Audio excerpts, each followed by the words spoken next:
This is Adventures in Vinylland, where we take a look at the records of the past, the present, and maybe even the future. I'm your host, Randy, and if you've been following my channel for the past couple of years I've been doing this, you probably think all I listen to is peaceful music. If you explored my top 100 list, you would see albums like Watermark by Enya or Hats by the Blue Nile. Sandwiched in between the peaceful selections, though, are albums such as When the Kite Stream Pops by Acid Bath, Obscura by Gorguts, and even Dope Throne by Electric Wizard. But none of the chaos explored in those works even comes close to touching the chaos that is known as Jane Doe by Converge. Jane Doe has been named one of the best metal albums, breakup albums, in general best albums of all time. But it's labeled as nothing but loud, violent noise by its detractors. Is Jane Doe really as meaningless as they say, or are there hidden layers? Today, I'll answer those questions as I stroll through the fascinatingly bizarre world of Jane Doe. For the unfamiliar, Converge are one of the first metalcore bands. What's metalcore? Well, in the 80s and 90s, metalheads and punks started fusing their interests together. We watched as punk got more aggressive and metal more complex. In the mid-80s, we got thrash metal, metal that was showing some influences from punk. As we drew into the 90s, doom with hardcore punk tendencies started to emerge, which got labeled as sludge metal. Other bands explored punk music with metal tendencies. Enter in metallic hardcore, shortened to metalcore. This is where the harsh vocals and complex instrumentation from black and death metal work their way into the punk world. Combine this with breakdowns, which are slow portions of the music that allow for solos, often inciting a mosh pit, and you have this genre. Converge was one of the genre's pioneering artists. Formed by vocalist Jacob Bannon and guitarist Kurt Ballow, they started as a cover band for metal and punk songs. The band expanded to a 5-piece in 1994 and released their first album, Halo in a Haystack. Only 1,000 copies of the album were made, and it's never been reprinted. Converge developed the following in hardcore punk circles for their slightly more complex than usual sound. Their sound only got more complicated with subsequent albums. They gained critical acclaim in punk circles, but barely made a ding elsewhere. They only had a moderate level of success at this point. In 1999, the band went through a major lineup change. One member would drastically change their sound. New drummer Ben Collar. While Converge's sound had always been aggressive, bringing Collar into the picture showed more rhythmic complexity. Collar was able to play in extremely odd time signatures and change them on the whim of a dime. This proved to be a major draw for the band. In 2000, Jacob Bannon found himself in a really messy breakup. Finding his emotions difficult to cope with and feeling an overwhelming sense of anger and aggression, he channeled it all into his lyrics. The band started work on a new album titled Jane Doe. They recorded demos they sold at shows for their 2000 tour. These demos now fetch pretty pennies on eBay due to them only having a limited pressing of 100 copies and containing rare takes of songs. The record was recorded at Fort Apache and God City Studios. James Taylor was recording next door to them, and the band maintained a friendly acquaintanceship with the gentle singer-songwriter. Released on September 4th, 2001, Jane Doe got immediate critical acclaim and was considered a turning point in punk music. This album was another album that was released in the dark ages of vinyl, where vinyl was considered a dead medium. Converge capitalized on the novelty of vinyl by limiting the initial pressings of the album to just under 10,000. Some of these albums had an awesome multicolored tint to them. This album was a bitch to find on vinyl until 2010, when demands for reissues were so high that the band finally caved in. To put things into perspective for you, even with the reissues, this thing still cost me about 40 bucks out of pocket, and that's used. It's a double LP played at 44 rounds per minute due to the aggressive nature of the music. The art is one of the highlights on the album. We see a shattered image of a woman reaching out to us with her seductive lips. Her hideous disfigurement tells us to beware of her flaws. The art was designed painstakingly by Bannon, who abandoned all other art projects just to focus on this. The woman has become an icon for the band, though contrary to popular belief, she was not based off of his ex-girlfriend. The records themselves are a generic black color, but instead of having sides 1 through 4 or A through D, we get sides that spell out J-A-N-E. It has a 28-page booklet with more arts. The records themselves contain a nice little Easter egg. You see those letters etched in the middle? It's really hard to capture with the camera, but most records have them. They're usually just serial numbers meant for further cataloging, usually to prove a genuine copy of an album. This one is filled with bizarre slurs like graveyard sex for chainsaw and you're so simple-minded it hurts. Now, before I delve too far into this, keep in mind that this is a really hard album to sample for a review. First off, some of the songs are as short as 49 seconds. Second off, it's extremely loud and intense. And third off, there are so many musical changes on here that trying to cover them all would make way too long of a video. So keep in mind that there's still a lot to explore on here, even after you hear what I have to say. Side J starts off with Concubine, which immediately grabs your attention with a loud, angry roar.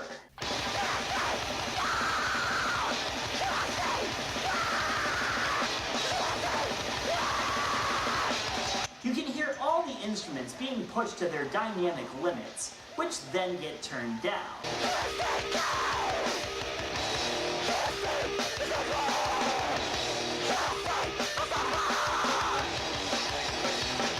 The band shows that you're in for a wild ride, setting the themes rapidly.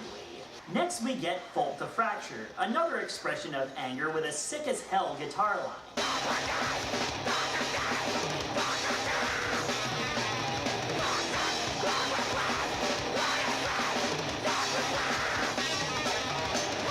We get our first taste of a breakdown on the album, which erupts into awesomeness.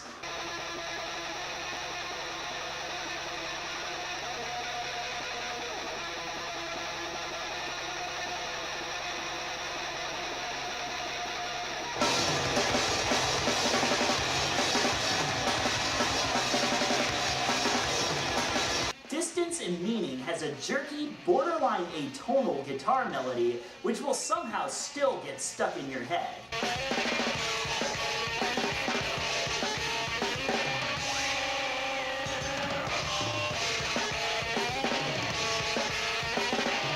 Bannon's vocals are also clean in some places on this song.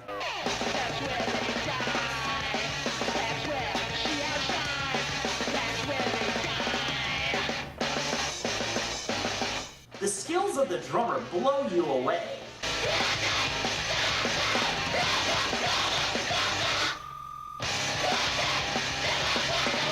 It ends with another impressive breakdown.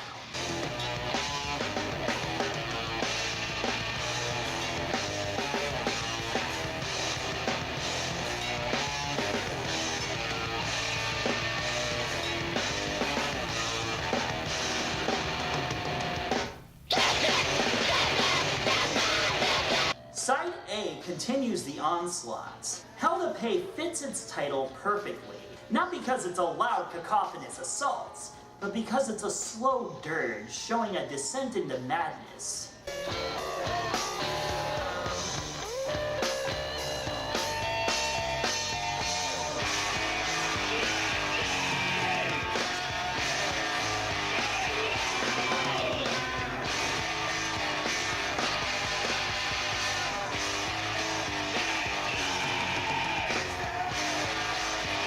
It's nice seeing a band with such aggression continuing the insanity even in the slower tempos.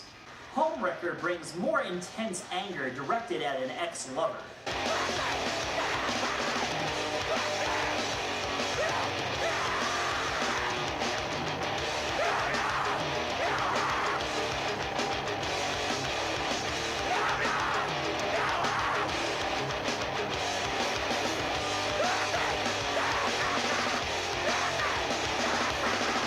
The intense roar of the guitars, along with Bannon's screaming pterodactyl vocals, make you feel like throwing yourself into a mosh pit.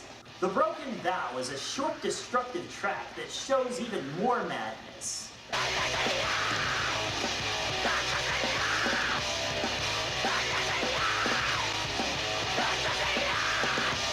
This This has one of the most intense breakdowns on the entire album.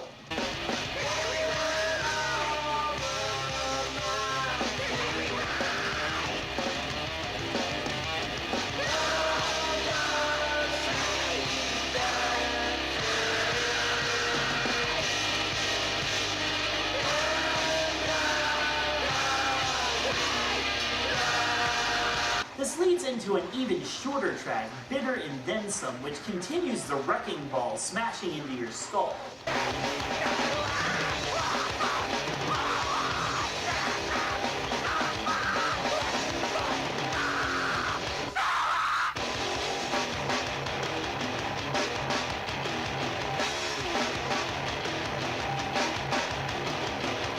Side N, Heaven in Her Arms, is an angry lament of the past, with more complex lyrical themes and soundscapes adding to the album's depth.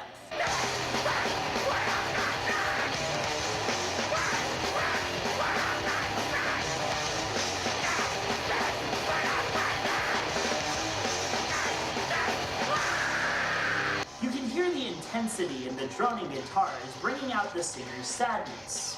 Phoenix in Flight shows an angry reflection of a destructive romance, showing our vocalist embracing the bitter end.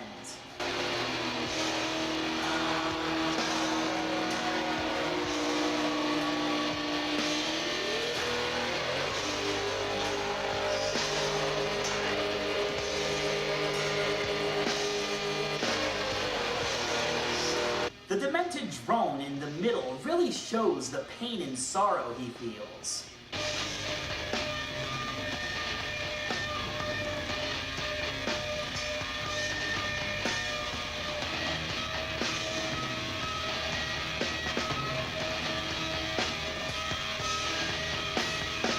It ends in the 49-second Phoenix in Flames, signifying the end of something once beautiful.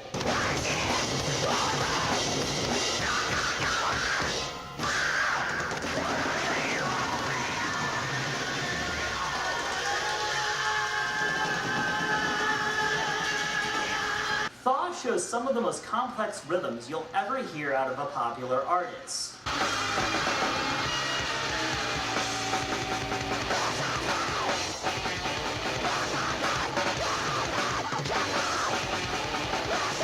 The pounding drums accentuate even more pain and destruction. Side E is an 11-minute long track that counts as one of the greatest closers I've ever heard on any album in any genre. All the singer's pain and heartache finally come to a close in this strange, aggressive tearjerker.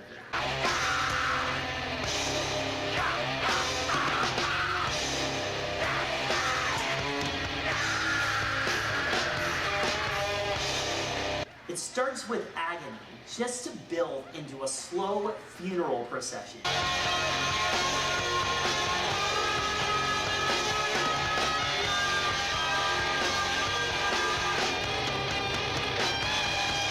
It goes from screaming to strangely serene, with the singer seemingly making peace with what had happened.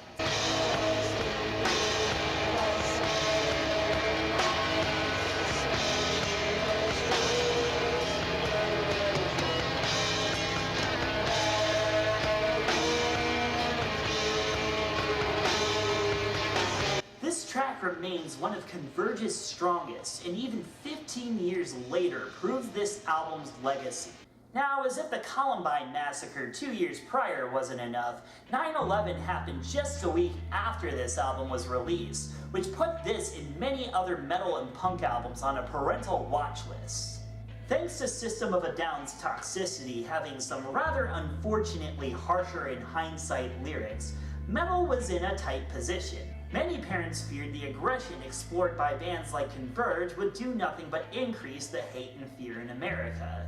It's too bad those parents never actually read the lyrics on the album being screamed by Bannon. For such an aggressive album, the lyrics are strangely emotional and heartfelt, albeit dark. You'd probably be expecting Bannon to be screaming about how much of a bitch, slut, or whore the woman is, but it's actually a much deeper album than people give it credit for. Take these lyrics from the title track, for example. Out of every awkward day, out of every tongue-tied loss, I want out.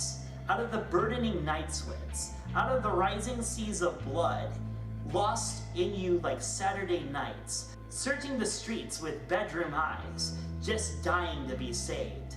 Run on, girl, run on. This shows the hidden layers behind Jane Doe. It tells us that behind every angry, screaming human, there's a story that is yet to be told. It tells you not to judge a book by its cover. There's pain and sadness behind a person who has spent so much of their life trying to put forth an image of anger and aggression. It's not just an intense album, it's a comprehensive work of art. And that's why this album will always remain one of my favorites. Bannon is actually a really peaceful man. He's a devoted straight-edge vegan that fights for human and animal rights. He probably felt the need to show that even inside him lied an ugly human being capable of destruction. If you never understood the appeal behind this album, think of it like this. Imagine sometime you felt abandoned or hurt by someone you loved or trusted. Think of all the pain you felt building up. Maybe you grew angry and bitter about it. Felt the need for revenge or violence because of a changing atmosphere in your life. We've all been there, and some of us stay there much longer than others.